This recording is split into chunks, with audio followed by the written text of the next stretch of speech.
नमः सिद्धेभ्यः। ओम नमः सिद्धेभ्यः। ओम नमः सिद्धेभ्यः। आदिम तीर्थंकर प्रभु आदिनाथ मुनिनाथ, आदि व्याधि अघमद मिटे तो पद में मम मात। शरण चरण हैं आपके तारण तरण जहाज, भवदधि तट तक ले चलो करुणा कर जिन राज। देवादिदेव श्री आदिनाथ भगवान की, मूल नायक श्री चिंतामणि पाशनाथ भगवान की, संत श्रोमणी आचार्य भगवंत गुरुदेव विद्यासागर महामुनि राज की, ज्येष्ठ मुनिराज श्री ब्रह्म सागर मुनि महाराज की, पूज्य मुनिवासी निर्मल सागर जी, निसर्ग सागर जी, श्रवण सागर मुनि महाराज की, होने वाले पंचकल्याणक महामहोत्सव की।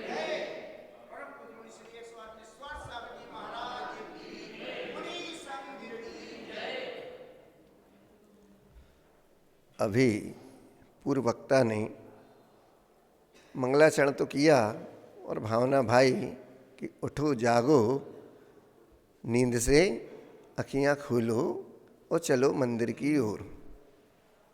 क्यों चलो मंदिर की ओर? क्योंकि मंदिर में प्रभु विराजते हैं और हमारे पापों को नसाने के लिए सबसे बड़ा कर्म निर्जरा का साधन अगर कुछ है तो ग्रस्त जीवन में दो ही माध्यम कहे गए हैं हमारे लिए पुण्य कमाने के और कर्म को नसाने के लिए। वो दो कौन से साधन बताए? तो आचार्य भगवंतों ने कहा वैसे तो 6 आवश्यक ग्रस्त के हुआ करते हैं। देव पूजा, गुरुपास्ति, स्वाध्याय, संयम, तपः, दानम, चेति, सद्घृष्टाणम, षट्कर्माणि दिने दिने। प्रतिदिन का कर्तव्य है कि उसको ये 6 आवश्यक अवश्य करना चाहिए, लेकिन समय का अभाव या नहीं रह पाता समय तो कम से कम 2 तो करो। उसमें भी गुरुओं ने कृपा करके कह दी कि 6 नहीं कर पाते तो कम से कम 2 तो करना है। वो 2 कौन? तो बोले दानम, पूजा, सावय धम्मो। दान और पूजा इस श्रावक का प्रथम कर्तव्य है। इसलिए आंखें खोलो और सबसे पहले पूजन करने मंदिर की ओर चलो ताकि हमारा जीवन धन्यता को प्राप्त हो। आज हमें प्रभु ने सूर्य की किरणों के साथ ये नया जीवन प्रदान किया है तो उनको धन्यवाद देने तो उनके दर पे पहुँचो। कितनी अच्छी भावना भाई। और इसी भावना के चलते चलते आज हमारे मन में भी ये भावना आई कि हम प्रवचन तो नहीं कर पाएंगे लेकिन बहुत अच्छी अपने मन की और दिल की बात आपको बताएंगे। सुबह मणि महाराज जी ने कहा, आज्ञा हुई कि भैया आपको प्रवचन करना। हमने कहा जो होगा आपके चरण संधि में बैठ के कह लेंगे, कृपा आपकी हो, बाकी तो पर हम सब संभाल लेंगे। तो हम लोग ताल बेहट क्यों आए? प्रश्न है हम लोग ताल बेहट क्यों आए? तो वही बात आई कि सुबह नींद से उठो और मंदिर जाओ। तो ऐसी आपने भक्ति भाई कि जो हमारे लिए बंधा के, पहले हमने विशेष नाम सुना भी नहीं था ताल बेहट ऐसा, लेकिन जब बंधा में हम लोग रहे, चातुर्मास किया अच्युतनाथ भगवान के पाद मूल में और समाज आती रही और सबने एक ही बात बोली, बस महाराज जी ताल बेहट पधारिए और हमारे मंदिर का पंचकल्याणक होना है तो उसको करवा दीजिए। तो हमने कहा भैया हम लोग तो कहीं जाते नहीं हैं और हमारे लिए तो जहाँ से एनओसी मिलती है, रोड का परमिट मिलता है तो गाड़ी वहाँ चली जाती है। तो हमारे लिए तो हेड ऑफिस आपको जाना पड़ेगा, गुरु महाराज के चरणों में निवेदन करना पड़ेगा और चॉइस अगर करोगे तो नहीं मिलेगा। कि अगर आप कहो कि हमें पूज्य ब्रह्म सागर महाराज जी ही चाहिए तो नहीं मिलेंगे, लेकिन आप कहो महाराज हमें तो संग चाहिए और हमारा काम हो जाए तो आपको आपके मन की चीज़ जरूर मिल जाएगी। और ऐसा ही हुआ। तो कहते हैं समूषण का जब भी विहार होता है भगवान का और समूषण का निग्रह होता है तो भगवान कहाँ विहार करते हैं? लोगों के कहने पर कि हमारे गांव में आइए भगवान, हमारे यहाँ पे समूषण लगाइए। भावना तो सब भाते हैं लेकिन भगवान का समूषण वहीं पहुँचता है जहाँ पर उन जीवों का पुण्य उदय में होता है। हजारों लोग, हजारों जगह के व्यक्ति आते हैं, लेकिन सबकी भावनाएं फलीभूत नहीं होती। तो कभी पहले होती हैं, कभी बाद में होती हैं, लेकिन होती सबकी हैं। आज नहीं तो कल आपको अपनी उस पुण्य की, उस भक्ति का फल अवश्य मिलता है, जैसे कि आप लोगों को मिला। तो यही भाव मन में आए कि हम तालबेट क्यों आए।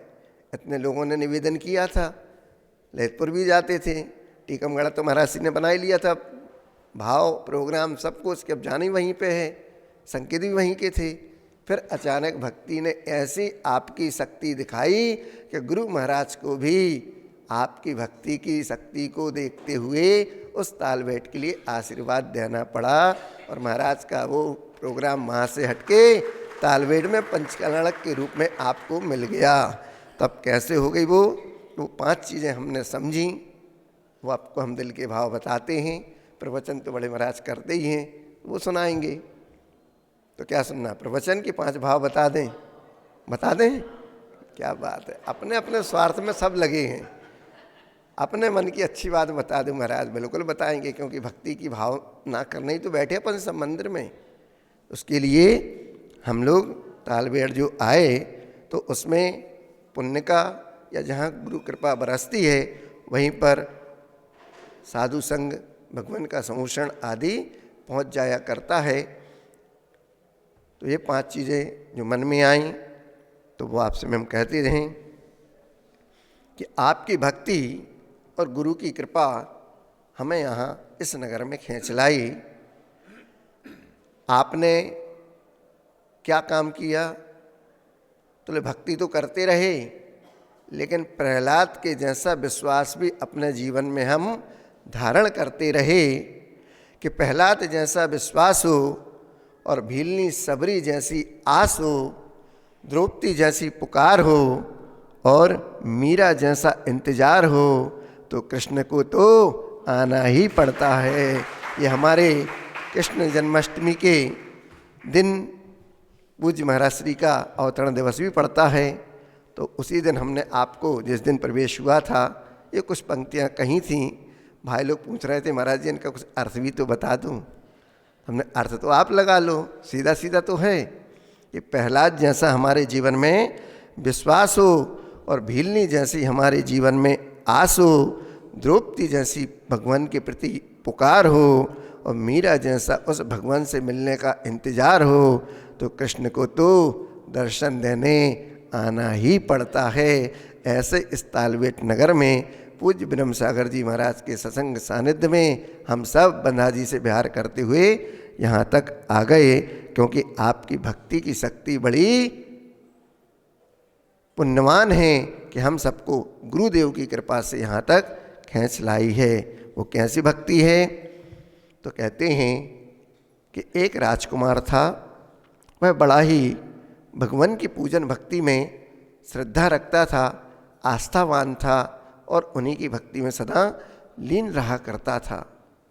उसका नाम प्रहलाद था, और उसकी भक्ति इतनी तीव्र थी कि लोगों ने कहना ही चालू कर दिया उस राजकुमार को कि ये तो भक्त प्रहलाद हैं।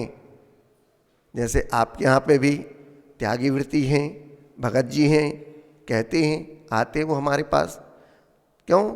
सज्जन पुरुष हैं, व्रती हैं, आचरण उनका बहुत अच्छा है, प्रभु भक्ति में लीन रहते हैं, आदि आदि। तो आप सब उनकी संगति भी करते हैं, सज्जन पुरुष की। तो ऐसा ही वह भक्त प्रहलाद, उसके पिता का नाम हिरण्यकश्यप था, और वह अपने आप में बहुत अभिमान रखते थे, किसी को अपने आगे नहीं समझते थे। वो ये कहते थे कि भक्ति और भगवान ये कुछ नहीं हुआ करते हैं, जो कुछ भी है वो मैं ही हूँ, जैसे कि रावण अपने अहंकार में डूबा रहता था। ऐसे हिरण्यकश्यप अपने उस अहंकार में, उस मद में, उस अभिमान में डूबे रहते थे। और जब उन्हें पता चला कि उनका स्वयं का पुत्र उनको नहीं मानते हुए किसी और की भक्ति करता है, किसी और भगवान की भक्ति में डूबा रहता है, तब उन्होंने उसको बहुत समझाया, मना किया, लेकिन वह पुत्र नहीं माना, तब अपने पुत्र को ही मार डालने के भाव उस पिता के हो गए। उस पिता ने अपनी बहन का सहारा लिया और कहा कि पुत्र को आपको समाप्त करना है। उस बहन का नाम क्या था? होलिका। होली आपके भी आने वाली है। होलिका को वरदान था कि वह जिसको भी जलाएगी अपनी गोद में बैठाकर, तो वो स्वयं तो नहीं जलेगी, लेकिन जो गोद में बैठा है वह व्यक्ति जल जाएगा। तो होलिका को वरदान मिला हुआ था कि वह अग्नि उसको नहीं जलाएगी। तो होलिका को हिरण्यकश्यप ने अपने साथ मिला लिया और कहा आपको इस पुत्र का समाप्ति करना है। और होलिका ने भी मौका देखकर उसकी बुआ जो लगती थी राजकुमार भक्त प्रहलाद की, उसको गोद में लेकर बैठ गई और चारों तरफ से अग्नि प्रज्वलित कर दी गई। लेकिन पुण्य का योग, भक्ति की महिमा कि उसने प्रहलाद को तो नहीं जलाया, लेकिन होलिका जलकर समाप्त हो गई। ये उस भक्ति की पराकाष्ठा है कि भक्त अगर ठान ले अपनी भक्ति के माध्यम से, तो वह मृत्यु को भी जीतता है। और जैन धर्म तो वो बताता ही है कि यहाँ भगवान जन्म नहीं लेते, भगवान तो यहाँ पर बनते हैं, जिसकी प्रक्रिया अभी कुछ दिनों बाद आप स्वयं देखेंगे। तो जैन धर्म में लेकिन जब दृष्टांत दिया जाता है तो हर व्यक्ति, हर वस्तु वार्तालाप करती है, उसका संबोधन हुआ करता है। अपन को तो मात्र शिक्षा लेना है कि यही भक्ति आपने भाई इतने समय से भाते आए कि विश्वास था भगवान की भक्ति पर, गुरु के ऊपर, कि आज नहीं तो कल हमारे नगर में गुरु का आशीर्वाद आएगा और हम मुनिराज के सानिध्य में अपने भगवान को जो यहाँ पे विराजमान करके रखे हैं, अभी पाषाण के रूप में हैं, बाद में वो भगवान बन जाएंगे। आपकी भक्ति की, उस विश्वास की गुरुदेव ने परीक्षा ली और आप उसमें खरे उतरे, तब जाके गुरु का आशीर्वाद आपको मिला। और पूज्य ब्रह्म सागर जी महाराज सत्संग नगर में उस पंचकल्याणक को, उन पाषाण की प्रतिमाओं को भगवत का रूप देने के लिए पधार चुके हैं। अब आपको सोना नहीं है। ठीक कहा था वक्ता ने कि हमें अब जागना है और जल्दी जागकर मंदिर पहुँचो, क्योंकि प्रभु भी जागे हैं और भगवान तो आके विराजमान हो चुके हैं। अब हमें महाराज का भी सानिध्य लाभ जल्दी लेना है। ऐसा उस भक्ति की शक्ति का प्रदर्शन आपके माध्यम से हुआ। इसलिए कहा कि प्रहलाद जैसा विश्वास हो, फिर सबरी जैसी आस भी हो। भगवान दर्शन देने आएंगे, कब आएंगे लेकिन पता नहीं, लेकिन आशा से आसमान हुआ करता है। आपने उस आशा को अपने अंदर बनाए रखा, उस सबरी की भांति कि राम आएंगे तो अंगना सजाएंगे। भक्ति में, उस भजन में आप पढ़ते हैं, आपने इंतजार किया, भले ही उस सबरी की, उस भीलनी की आँखें उस अपने युवावस्था से लेकर बुढ़ापे तक की वृद्धावस्था तक पहुंच गई। वो देख रही है रास्ते को टकटकी लगाकर, कहाँ मेरे राम आएंगे, कब आएंगे, लेकिन विश्वास था कि एक न एक दिन जरूर आएंगे। तब जाके उस श्रद्धा भक्ति से आंगन को बुहारा, लीपा, रंगोली सजाई, फूलों से रास्ते को सजाकर मीठे मीठे बेर लेके आई। कुछ खट्टे ना हों इसलिए चक्कर वो जूठे बेर मीठे के रूप में रखती गई, खट्टे अलग कर दिए। तब जाके प्रभु राम आए, उसकी भक्ति से प्रसन्न हो गए और उसके जूठे बेर उस श्रद्धा भक्ति के साथ उसने खाए और उस सबरी का भी उद्धार कर दिया।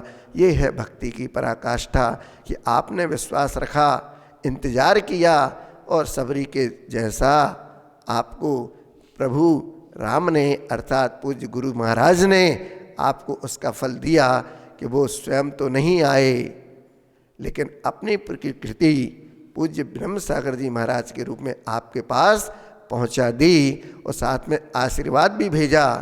तो कहते हैं गुरु महाराज कि कहना तालबेट वालों से मेरे सपने में तो बहुत आए, भले दूर हूं निकट भेज देता अपनापन। 17 अक्षर की हाइकू कविता है, भली छोटी है लेकिन चोटी की रहती है।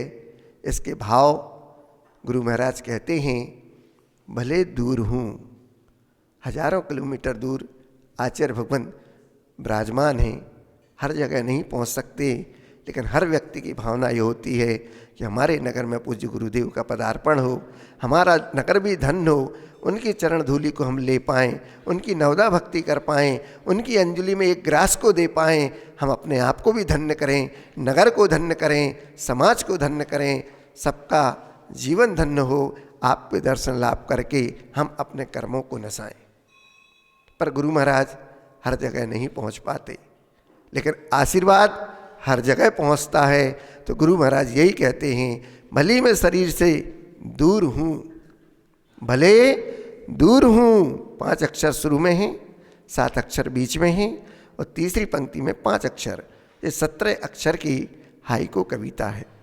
तो गुरु महाराज ने यही कह के भेजा कि भले दूर हूँ, निकट भेज देता। महाराज को पहुंचा दिया अपनापन।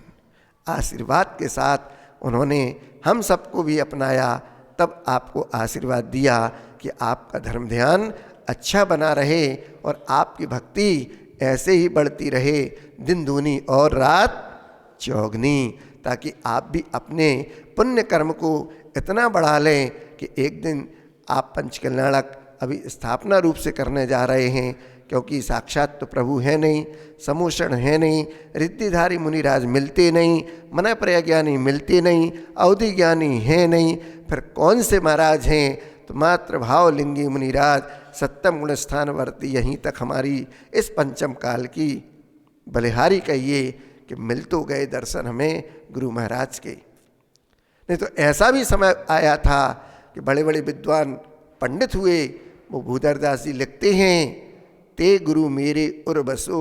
उस समय गुरु महाराज नहीं थे, कोई मुनिराज नहीं दिखते थे, तो कहना पड़ा उनको, लिखना पड़ा, ते गुरु मेरे उर बसो, जे भव जलधि जहाज, आप तिरे पर तारहीं, ऐसे श्री ऋषिराज। जो स्वयं भी तरते हैं, दूसरों को भी तारते हैं, ऐसे मुनिराजों के दर्शन महादुर्लभ हो जाते हैं। अगर वर्तमान में होते तो आचार्य भगवंत की चर्या को देख के ये लिख देते कि जे गुरु मेरे उर बसो, जे भव जलधि जहाज। लेकिन ते गुरु लिखा, ते जो हो चुके, ऐसे गुरु महाराज कहाँ मिलते हैं। आचार्य भगवान आज भी यही कहते हैं कि हम सबका कितना पाप कर्म का उदय है कि साक्षात समूषण नहीं, प्रभु के दर्शन नहीं, उपदेश नहीं, दिव्य ध्वनि नहीं, हम कैसे इस पंचम काल में आ गए। हम अपने आप को सौभाग्यशाली मानते हैं कि भले आप कह रहे गुरु महाराज कि हमारा पाप कर्म का उदय है, लेकिन हम लोग तो अपने आप को बहुत सौभाग्यशाली मानते हैं कि भले वो नहीं मिले भगवान, कोई बात नहीं, उन भगवान के रूप में आप भगवान हमें मिल गए, ये हमारे जीवन की सबसे बड़ी धन्यता है। नहीं तो आप नहीं मिलते तो और हम कहाँ जाते। तो गुरुओं की कृपा, गुरुओं की सेवा से ही हम अपने जीवन का उद्धार कर पाते हैं। और आप जैसे गुरुओं की कृपा बरसती रहे तो हम अपने जीवन का कल्याण अवश्य कर पाते हैं। ऐसे ही उस सबरी ने भी आस लगाई थी। और फिर उसके बाद आता है नंबर कि द्रौपदी जैसी पुकार भी तो आपने की है। कितने बार गए गुरु जी के चरणों में, कितने बार गए भंडाजी महाराज श्री के पास निवेदन ले लेके, बस एक बार हमारी पुकार को स्वीकार कर लीजिए, भगवान नगर में पधार कर नगर को धन्य कर दीजिए। ऐसी वह द्रौपदी जैसी पुकार। द्रौपदी ने किसको पुकारा था? श्री कृष्ण को पुकारा था। वो द्रौपदी के माध्यम से जैसे उसने कृष्ण को पुकारा और कृष्ण ने आकर उनकी सहायता की थी, ऐसे ही पूज्य गुरुदेव ने आपकी भक्ति की पुकार को सुनकर मुनि संघ को भेजा। फिर आपने इंतज़ार भी किया, बरसों से इंतज़ार किया कि नहीं, कितने बार गए, लेकिन एक ही आशा, एक ही पुकार, एक ही विश्वास, एक ही बात पर अडिग रहे कि होगा जो भी काम वो सब गुरु महाराज के आशीर्वाद से ही होगा। आपने उस मीरा की भांति इंतज़ार किया और अपने उस कार्य को मूर्त रूप देने के लिए गुरुदेव के पास जाकर अर्जी लगाते रहे। तब जाके उस इंतज़ार की घड़ियाँ समाप्त हो गईं। पहले तो लगा कि महाराज 20 को आएंगे, 25 को आएंगे, 27 को आएंगे, महाराज जल्दी से जल्दी आ जाओ ताकि हम भी अपने कार्य को गति दे पाएंगे। और हमारे इंतज़ार की घड़ियाँ समाप्त हो गईं। जैसे मीरा को हंसी ठिठोली में उसकी माँ ने कह दिया था कि यही तेरे पतिदेव होंगे। मीरा ने माँ की बात को मानकर कृष्ण को ही अपना पति मान लिया। अब कैसे वो आपको मिलेंगे, कब मिलेंगे, कोई पता नहीं। बस वो भक्ति करती रही। ऐसी लागी लगन मीरा हो गई मगन, और गली गली वो तो हरि नाम गुण गाने लगी। आप भी उस इंतज़ार के रूप में भगवान से प्रार्थना तो करते रहे, और उस इंतज़ार को इंतज़ार न मानते हुए भक्ति के द्वारा, गुरु महाराज के द्वारा आपको जो मिलने वाला है उस भक्ति के इंतज़ार का ही फल है कि नगर में पंचकल्याणक होने वाला है, होने जा रहा है। बस सबको संदेशा पहुंच गया। सबकी नज़रें केवल तालबेहट पर लगी हैं। अब जल्दी से वो दिन आए और हम भी इन प्रभु को वेदी में विराजमान कर पाएँ और भक्ति के रंग में रंग जाएं। ऐसा यह केसरिया बाना आज पूरे नगर में दिखाई दे रहा है। प्रतिदिन आपकी भक्ति सुबह होते ही प्रारंभ होती है, रात को कितने बजे तक चलती है हमें पता नहीं। बस यही सब कहते, महाराज जब से नगर में आप आए तब से न दिन का पता चलता है न रात का पता चलता है। बस घर पे पहुँचो, सोते हैं तो ये लगता है कि कब दिन हो जाए, और दिन में मंदिर भक्ति पूजन करते हैं, ये लगता है जल्दी से हम भी प्रभु की भक्ति में लीन होकर प्रभु बन जाएं। कुछ भाई लोग आए थे, यही कह रहे थे कि भक्ति का क्या स्वरूप हुआ करता है। तो भक्ति का स्वरूप तो यही हुआ करता है कि जहाँ हम बैठ जाएं, प्रभु को देखकर प्रभु जैसी बनने की भावना उत्पन्न हो जाए। यही हमारी भक्ति का स्वरूप हुआ करता है। जब कभी भी धर्मात्माओं पर संकट आते हैं, उपसर्ग होते हैं, तब भगवान की भक्ति उनके प्रभाव से ही देवों के द्वारा भी अतिशय चमत्कार हुआ करते हैं और धर्म की जय जयकार हुआ करती है। चाहे फिर वह श्रीपाल मैना सुंदरी का ही आप प्रसंग लीजिए। मुनिराज ने बताया था कि कैसे उस कोड़ को दूर किया जा सकता है। तब मैना सुंदरी ने अष्टानिकाओं में सिद्ध चक्र महाविधान का आयोजन किया। उस भक्ति भाव के साथ पूरा तन मन धन लगाकर प्रभु की भक्ति की और उस सिद्ध चक्र महामंडल विधान का यह अतिशय प्रकट हुआ कि जो 700 कोड़ी थे, पति भी कामदेव के समान कंचन काया वाले हो गए और उनका कोड़ भी दूर हो गया। सभी लोग कामदेव के समान राजकुमार के जैसे थे, वैसे ही उनका रूप वापस लौट आया। ये उस भक्ति का ही तो प्रभाव है। फिर चाहे वो मानतुंगाचार्य मुनि महाराज हों जो 48 तालों के अंदर बंद कर दिए गए, एक एक काव्य की रचना की। भक्तामर जी का इतना सुंदर स्तोत्र पाठ उन्होंने रचा और एक एक ताले उनके टूटते चले गए। आचार्य वादिराज भगवान ने भी जब भक्ति का महात्म दिखाया, एक ही भाव स्तोत्र की उन्होंने रचना की और उनका भी शरीर निरोग होता चला गया। संकट की इन विषम घटियों में भी जब कोई सहारा नहीं मिलता, तब केवल हमारे लिए एक ही सहारा मिलता है जिसका नाम हुआ है भक्ति। और भगवान आपको सहायता अवश्य करते हैं। ये ऊपर से सहायता देने नहीं आते, आपकी भक्ति ही आपके पुण्य के द्वारा उस कार्य को सफल करा देती है। क्योंकि चमत्कार भगवान नहीं किया करते, आपकी भक्ति में, आपके नमस्कार में चमत्कार हुआ करते हैं। तब जाकर लोगों को लगता है कि ये सब तो उस भक्ति का ही परिणाम है। लोग चमत्कार को नमस्कार करने जाते हैं, लेकिन वो चमत्कार वास्तविक नहीं हुआ करता है। वास्तविक चमत्कार तो ये दिखाई देता है कि हमने जिनको नमस्कार किया है उस नमस्कार में आपको चमत्कार मिलता है। पंचाश्चर्य आदि हुआ करते हैं तो उस भक्ति के माध्यम से ही हुआ करते हैं। भले ही जंगल में आहार देने का सौभाग्य मिला राम सीता और लक्ष्मण को, तब वहाँ पर मुनिराज ने कुछ नहीं किया, लेकिन जैसे ही आहार संपन्न हुआ तो वहाँ पर पक्षी भी महाराज के उस गंधोदक में लौट गया तो उसके पंख भी सोने के हो गए। देवों ने पंचाश्चर्य किया, मंद मंद हवा, सुगंधित पवन, रत्नों की वृष्टि, संगीत, वाद्यंत्र आदि जय जयकार शब्द होने लगे। मुनिराज तो आहार करके निकल गए। ये किसके माध्यम से होता है? भक्त की भक्ति के माध्यम से ही इस प्रकार के ये सारे अतिशय हुआ करते हैं। कोई भी भक्त भगवान के यह प्रार्थना नहीं करता कि हे भगवान आप मेरे हृदय में विराजमान रहिए, सब आपके चरणों में रहें और आपके चरण मेरे हृदय कमल में विराजमान रहें। तो पादौ मम हृदय, हे भगवान आपके पादमूल हमारे हृदय कमल में विराजमान रहें, मेरे हृदय में सदा सदा बने रहें।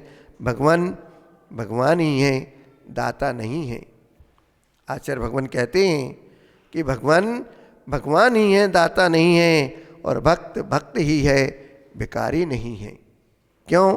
क्योंकि भक्त को भगवान से कुछ याचना नहीं करना चाहिए।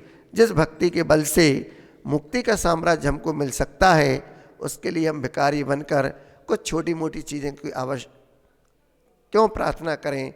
क्योंकि जब मुक्ति का ही लाभ मिलता है उसके साथ साथ हमको ये सारी चीज़ें तो वैसे ही मिल जाया करती हैं कि जिस प्रकार किसान बीज बोता है, अच्छी फसल पाता है, लेकिन उसके साथ साथ भूसा भी पा जाता है। या उस भक्ति की पराकाष्ठा हुआ करती है कि जिसमें आपको अभ्युदय और निःश्रेयस दोनों सुख की प्राप्ति हुआ करती है। जो मोक्ष को दिलाने वाली हमारे लिए भक्ति है, वह हमारे लिए क्या संसार के सुखों को नहीं दिलाएगी?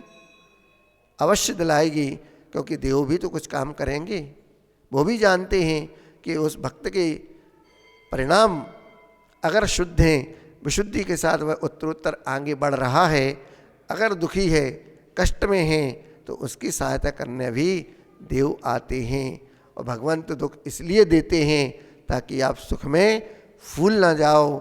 दुख इसलिए मिले कि हम हर वक्त भगवान को याद करते रहें, और जो भगवान को याद करता है एक दिन अवश्य भगवान उसके ऊपर दया किया करते हैं, क्योंकि याद का विलोम रूप से दया ही हुआ करता है।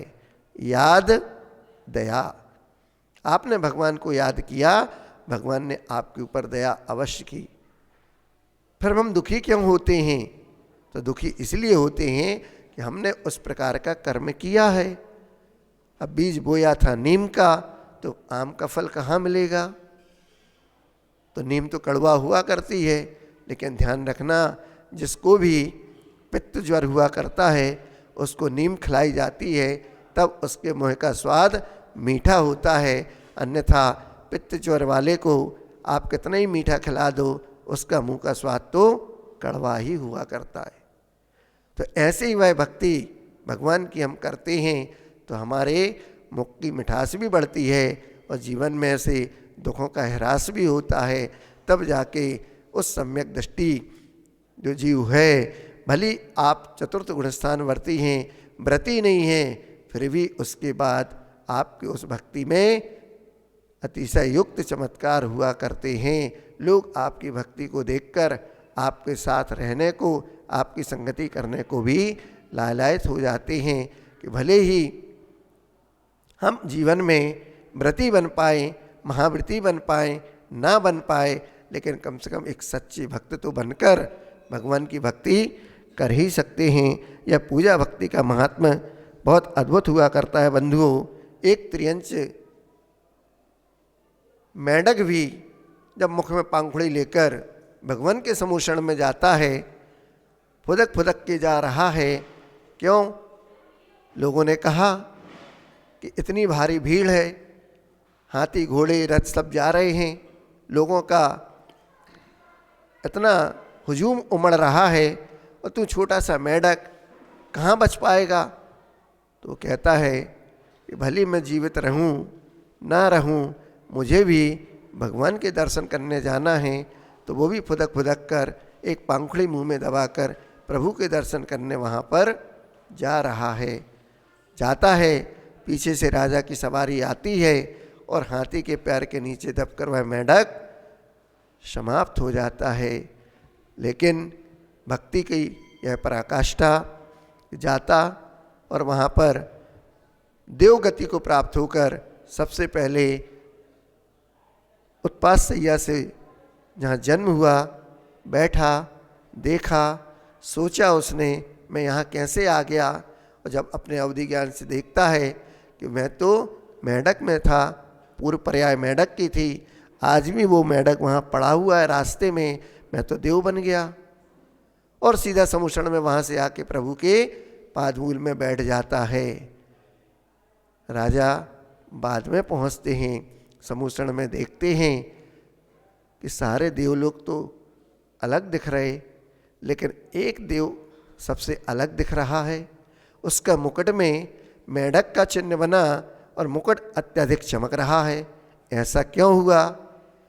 जब राजा ने भगवान से पूछा कि भगवान, ये देव की कोठे में ये कौन सा देव बैठा है जिसका मुकुट इतना चमक रहा है, तो भगवान की दिव्य ध्वनि में आया कि राजन, आप तो हाथी पर सवार होकर आ रहे थे और ये मेंढक भक्ति भाव से फुदकते हुए समुषण की ओर आ रहा था।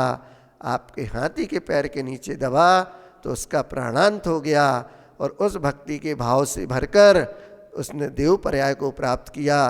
कहाँ क्षुद्र त्रियंश गति का जीव मेंढक और कहाँ देव गति को प्राप्त हो गया और आके समुषण में बैठा। ये उस भक्ति का परिणाम है। तो ऐसे विशुद्ध भाव जिसने बनाए, वह व्यक्ति हमेशा नीचे से उठकर उत्तरोत्तर ऊपर ऊपर उन्नति को हमेशा प्राप्त करता गया। उस भक्ति का, उन भगवान की श्रद्धा, भक्ति, विश्वास का परिणाम था कि आपको भगवान नीचे से उठाकर ऊपर रख देते हैं। ऐसे ही जब किसान बीज बोते हैं तो फल के साथ उनको भूसा फसल के साथ साथ बोनस के रूप में मिलता है, उसमें भी वह पैसा कमा लेता है, तब जाके दोनों का जीवन चलता है, किसान का भी और भूसे के साथ जो जीव ने सहायता दी। हल को किसने चलाया? बैल ने चलाया। इसलिए जब आदिनाथ भगवान ने असी मसी कृषि शिक्षा शिल्प वाणिज्य आदि की जो दी थी, उसमें सबसे पहले कृषि को रखा कि कृषि करो या ऋषि बनो। कृषि करेंगे तो सबसे पहले पत्ते आते हैं, छोटे छोटे पौधे आते हैं। वो किसके लिए हैं? कि जिन्होंने खून पसीना बहाया, खेत में हल चलाया, पहला उनके लिए ग्रास दिया जाता है, बाद में आपको भोजन मिलता है। तो ऐसे ही दया करुणा के भाव हमारे जीवन में हमारे अंदर हों और हम अपने उस भक्ति के माध्यम से अपने दुखों को, अपने कर्मों के बंधन को तोड़ पाएं। तो हम प्रभु की भक्ति करें, यही हमारे पास एकमात्र उपाय है। इसके अलावा और कुछ नहीं हमारे हाथ में, क्योंकि फल तो आपको मिलेगा नहीं, फल लेना हमारे हाथ में है नहीं। तो हमारे हाथ में क्या है? केवल मेहनत करना, पुरुषार्थ करना, बीज बोना, बाकी फिर प्रभु भक्ति में भजन करना। फिर जैसा समय आएगा वैसा फल मिलेगा और हम इस संसार से, दुखों से मुक्त होंगे। क्योंकि बीज बोएंगे अगर नीम का तो आम नहीं मिलेंगे, और अगर आम का बोएंगे तो आम ही मिलेंगे। सेवा करेंगे, उनकी देखरेख करेंगे, अर्थात व्यसनों से दूर रहेंगे, पापों से दूर रहेंगे, तो एक दिन निश्चित हम अपने जीवन को अपने कर्मों से मुक्त कर पाएंगे। लोग अतिशय को तो महत्व देते हैं, परंतु अतिशय भक्तों की भक्ति में हुआ करता है, और अतिशय का होना हमारी विशुद्धता का परिणाम है। सत्य ही है, जहाँ हमारा मन भक्ति से भर जाता है वहीं से अतिशय प्रकट होने लगते हैं। जखौरा नाम का एक गांव है जो आपके ललितपुर उत्तर प्रदेश में आता है, जिला उसका वही लगता है। वहाँ एक मुस्लिम व्यक्ति रहा करता है जिसका नाम था रज्जाक, और वह व्यक्ति नमोकार महामंत्र पर अटूट सिद्धांत रखता था और हर समय उसके मुख पर नमोकार मंत्र चला करता था। और वह जैन धर्म को मानने वाला, तो उसके कुछ पड़ोसी उससे रुष्ट हो गए और उन्होंने उसको बहुत समझाया कि तू जैन धर्म मानने लगा, तू अपने धर्म को छोड़ रहा है, ऐसा क्यों कर रहा है। वह व्यक्ति नहीं माना, तो जो पड़ोसी थे उससे रुष्ट हो गए थे, उन्होंने उसको मारने का उपाय सोचा। और एक दिन उसके पड़ोसी ने एक टोकरी में सांप को रखकर उसके घर में छोड़ दिया। सुबह जब वह व्यक्ति सोकर उठा तो उसने देखा कि उसके चारपाई के आसपास सांप तो निकल रहा है और पास में एक टोकरी पड़ी है। उसको तो कुछ नहीं हुआ, वह अपना चुपचाप नमोकार मंत्र का जाप करता रहा और निकल गया। जैसे उसकी दिनचर्या थी, निकला, बाहर आया, पूछा कि भैया टोकरी अंदर कैसे पहुंची और सांप कैसे कमरे में आ गया। अब मेरे बिस्तर के पास से तो निकला है, तो कुछ ना कुछ तो गड़बड़ हुई, पता किया लेकिन कोई पता बताने वाला कुछ नहीं। तब उसने सोचा जो भी होगा सामने आएगा, दिख तो कोई रहा नहीं। कुछ दिन निकले कि पड़ोसी के बेटे को सांप ने काट खाया, और जब पड़ोसी के बेटे को सांप ने खाया, काटा, इलाज कराया, नहीं बच पाया और वह बेटे का प्राणांत हो गया। अब जिसने सांप छोड़ा था उस समय तो कुछ नहीं बोला, समय निकल गया, बेटे का जब प्राणांत हुआ तब वह उस सत्य से अवगत हो गया कि वास्तव में उस व्यक्ति की भक्ति में शक्ति है कि जिसको हमने मारने का भाव तो किया लेकिन प्रभु भक्ति से वह बच गया, और उसका दुष्परिणाम ये निकला कि आज मेरा बेटा उसी सांप के काटने से मर गया।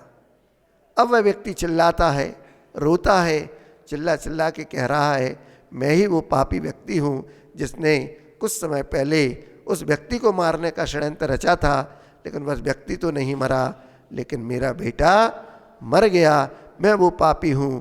कहने का तात्पर्य यही है कि भक्ति अगर आपकी सच्ची है, आपकी विशुद्धता, आपकी विशुद्धि अच्छी है, तो आपको कोई बाल बांका नहीं कर सकता। हर जगह आपको वो भक्ति उसका अतिशय अवश्य आपको बचाएगा, दुखों में आपको सहयोग प्रदान करेगा। आपकी भक्ति हमेशा बढ़ती रहे, दिन दूनी रात चौगनी होती रहे। आप अब सोए नहीं, जाग जाएं, ताकि हम अपनी भक्ति को सारी दुनिया को दिखा पाएं कि ताल बेहट में भी ऐसा कार्य हुआ जो भूतो न भविष्यति। वर्षों का इंतजार था, गुरु कृपा से पूरा हुआ। गुरु ने आशीर्वाद दे दिया कि भले दूर हूँ निकट भेज देता हूँ अपनापन। और ऐसा कहकर गुरुदेव की उस आशीर्वाद के साथ साथ, पूज्य महाराज श्री के सानिध्य के साथ साथ हम अपने उन परिणामों की विशुद्धि को, भक्ति को दिन दूनी रात चौगनी बढ़ाएं और प्रभु की भक्ति में लीन हों, और एक दिन हम स्वयं भगवान बन जाएं। क्योंकि भक्ति ही हुआ करती है जो भाव को नाश किया करती है। आपके भाव का नाश हो, दुखों का नाश हो, सुख समृद्धि ऐश्वर्य को प्राप्त करते हुए आपके जीवन में व्रत नियम संयम आगे बढ़ते रहें। क्योंकि जिस प्रकार से गंगा आदि तीर्थों में विभिन्न जीवों का निवास हुआ करता है और मंदिरों में भी पक्षियों का निवास हुआ करता है, परंतु भक्ति भाव से रहित होने के कारण उनका विनाश भी होता है, परंतु सबकी सद्गति नहीं हुआ करती है। तीर्थों में स्नान करने से, गंगा आदि नदी में स्नान करने से पापों का क्षय नहीं हुआ करता।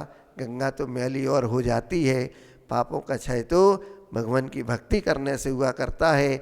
जिस प्रकार से मेंढक को उस भक्ति का फल मिला, देवगति को प्राप्त हुआ, त्रियंच पर्याय को छूट गया, उसी प्रकार हमें भी यह दुर्लभ मानव पर्याय मिली है।